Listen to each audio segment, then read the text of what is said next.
Hai naga jirtu nagaa fi jaalalli araarri waaqayyo hedduu fi kallattii lafa jirtanitti isiniif haa baay'atu obboleeyyan koo hundumti keessanuu baga nagaan dhuftan namoonni dhuftan isiniin jenna. Amma har'a barumsa ta'e baay'ee haalaan isin fayyada yookiin isin gargaara jedhee yaadu tokko qabadhee isiniif dhufee jira jechuudha. Dhugaa baay'eetti isin fayyada, baay'eetti isin gargaara jechuudha. YouTube chaanaaliin keenya yeroo kamiinuu kan kafaltii nuuf kafaluu danda'u beeksisa irraati jechuudha. Gaafa inni beeksisa nuuf fidee jedhee saantiba badan ta'e namoonni gaafa beeksisa keenya daawwatanii jedhanii saantiba ta'e yookiin birrii qarshii ta'e nu buusa waan ta'eef nuti kan argachuu dandeenyu yeroo kamiinuu beeksisa irraa arganna jechuudha. Kanaaf beeksisa kana iddoo baay'eetti yookiin baay'ifnee hidhachuudhaaf irratti akkasuma kan YouTube chaanaaliin nuuf hidhee jiru sana bootaa nu hin barbaanne irratti fidee nuuf hidhee jiru jijjiiruuf yookaan balleechuudhaaf ni deemna. Akkasuma ofii keenyaallee iddoo baay'eetti hedduumsine hedduudhaan hidhachuudhaaf kan nu gargaaru akkamiin hidhachuu dandeenya beeksisa ofii keenya irratti kan jedhu bal'inaan waliin ilaalla jechuudha. Namoonni YouTube chaanaalii kanaaf haarawaa taatanii subscribe godhaa akkasuma laayikii fi sheeriin na jajjabeessaa isiniin jedha. Amma jalqaba akkuma kiroomii keessa dhufnee namni hundumti keessanuu ijoolleen monetization taatanii kiroomii namni wallaaleen jiru jechuudha. Kiroomii kana keessa seentanii akkuma kaataniin iddoo kuno viidiyoo amma gubbaa olii kanarratti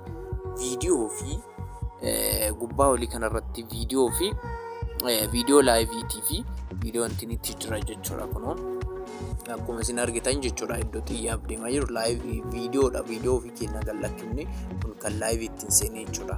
Kanneen keessaa lachuu keessattuu hidhachuu dandeenya waan ta'eef jalqabaa maal goona beeksisa sana finnee ofii keenya irratti hidhachuu yoo barbaadan sekendii tokko viidiyoo keessan irra quba keetu jechuudha. Iddoo amma an viidiyoo kanarratti hidhachuu barbaada waan ta'eef viyuu hin qabu.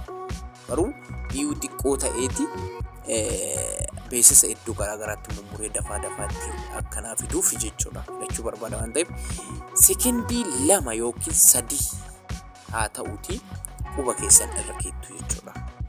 Quba keessan irra keettu akkasitti. Yoo inni akkana isin fidee jedhee barreeffama takkitti illee hin tuqxan. Barreeffama takka illee as keessaa illee hin tuqina. Maal gootu goonni maduwwaa kana argitanii miti barreeffama sun taane goonni maduwwaa kana tuqxu akkasitti tuqxan hin bada jechuudha. Yeroo isin tuqxanii jettu beeksifna wanti lamaan isinii dhufti jechuudha. Kun biyya asirratti isinii dhufee jira. Asitti editingii koomentii doolaaraa fi tuqaa 3 fidee jira jechuudha. Asirratti tuqaa 3 fidee jira. Tuqaa 3 fideeru kanneen keessaa amma iddoo ani isinitti agarsiisu kana ilaala. Iddoo mallattoo doolaaraa inni akkasitti isinii fide sana al takkaaf isi tuqxuu jechuudha. Mallattoo doolaaraa sana gizee tokkaa fi tuqxuu jechuudha. Kilikii gootu yookaan hin tuqxu. Yeroo isin tuqxanii jettu akkasitti yoo isii tuqxanii garaa viidii kennaa isin galliiftan dogongora qabu yookiin monetization yoo gootanii jirre fakkeesse akkanatti isinii fide jechuudha. Yeroo inni akkanatti isinii fidee jedhu barreeffama garjala kanatti isinii fidee jira jechuudha.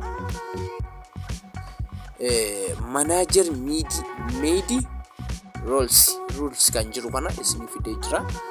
Manager media rules sana kunooti iddoo xiyyaan kiyya deemaa jiru kana ilaalaa tuqa jechuudha. Isa san tuqxuu jechuudha al tokkoof.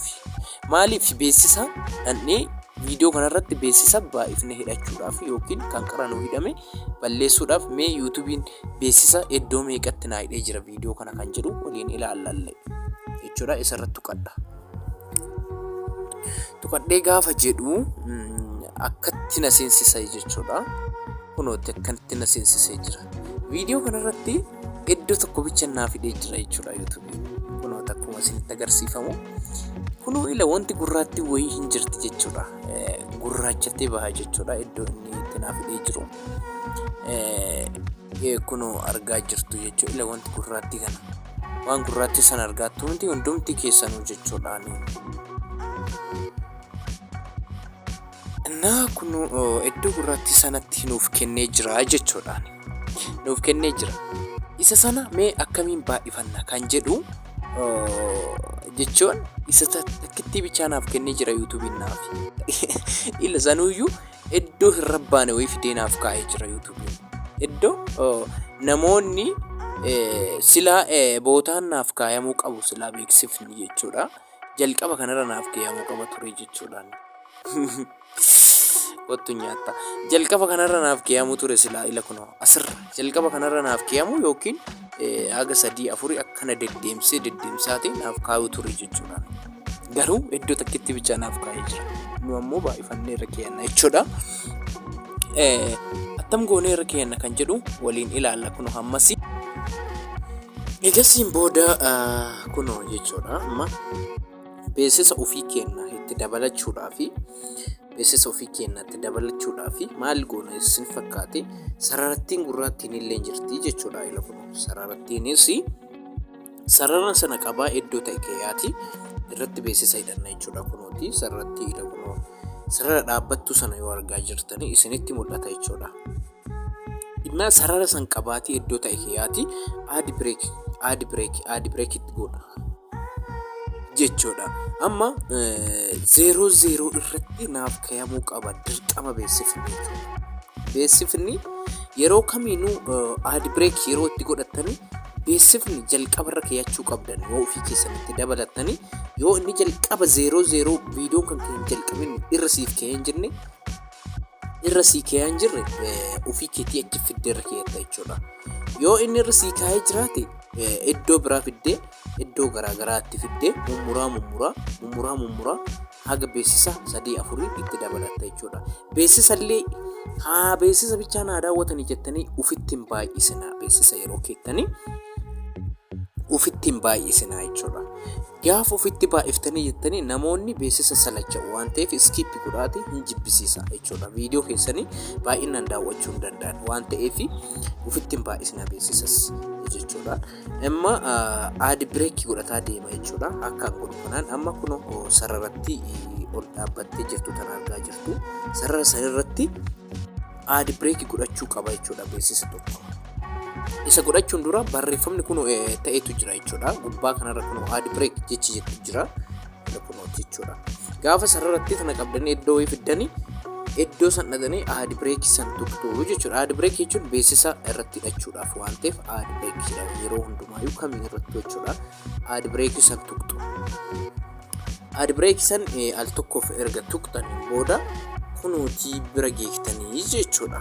Kunootamma maal naa godhe naa hidhe jechuudha tokko naaf hidhee jira kunoo akkuma isinitti mul'ataa jiru jechuudha.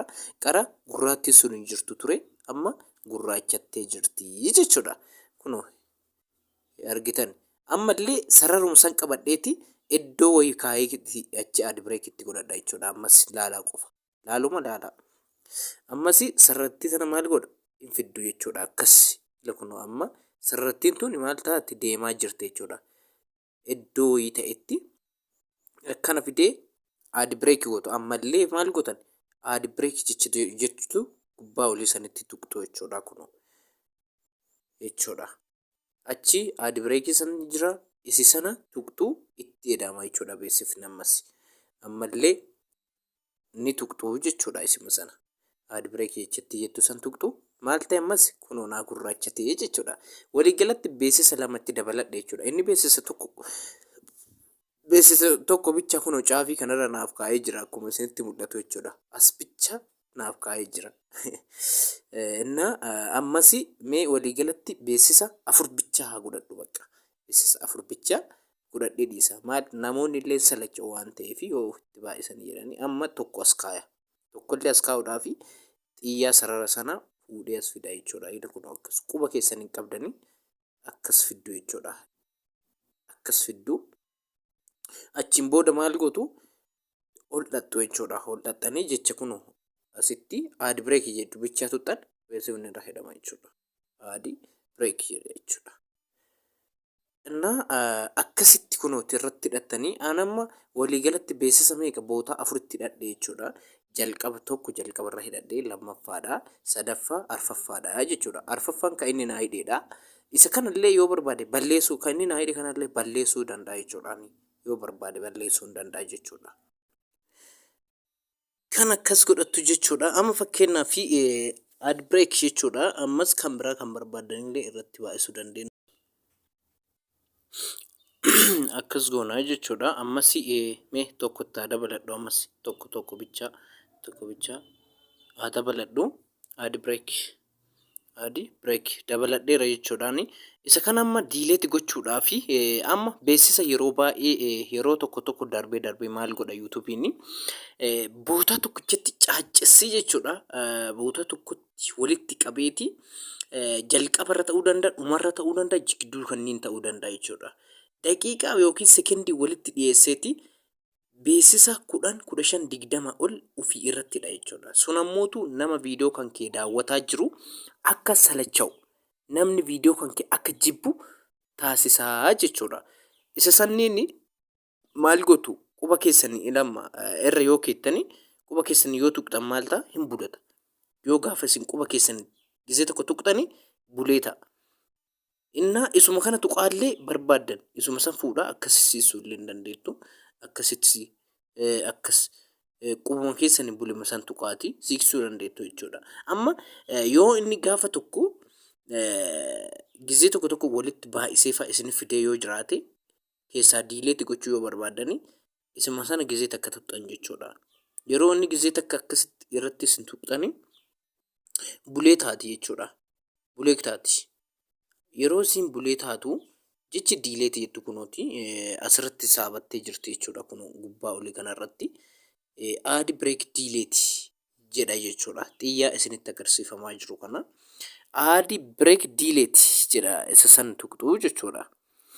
Isin akkasitti mummuraa bootaa barbaadan beeksisa hidhachuu bootaa barbaadan diileetii godhachuu garuu beeksisa ofitti hin baay'isina. Yeroo ofitti baay'istanii namni isin daawwataa jiru hin salacha'aa jechuudha. Erga akkasii hidhattanii kaatanii viidiyoo tokkicha irratti dachaafattanii yoo kaatanii gubbaa kanarratti